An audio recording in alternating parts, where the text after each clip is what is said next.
let's look at the graphics on the screen, which will depict the different accounting cycle phases. Let's interpret each step of the accounting cycle in detail.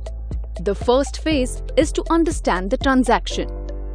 In this phase, we will identify the type of transaction such as purchase, payment, sales, receipt, etc., along with the date of transaction and debit and credit amounts.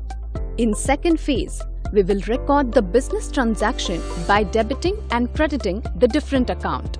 In the third phase, you will be transferring the journal entries to the ledger, and this phase is called ledger posting.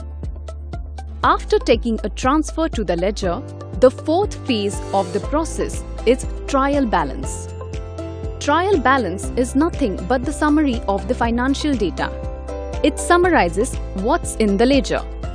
This process will determine the list of all the general ledger accounts into the debit and credit account column totals that are equally contained in the ledger of a business.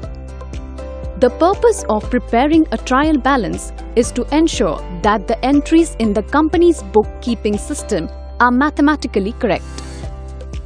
The fifth phase is profit and loss account. In this process, we will determine the net profit or loss of a business during the accounting period. And the sixth phase is balance sheet.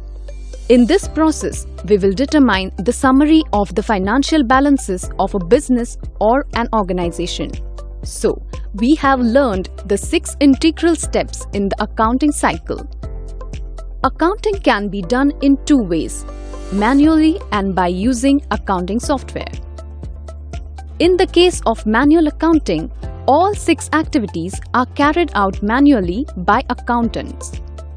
But in case of an accounting software, only 2 steps are done manually, such as understanding the transactions and voucher entry.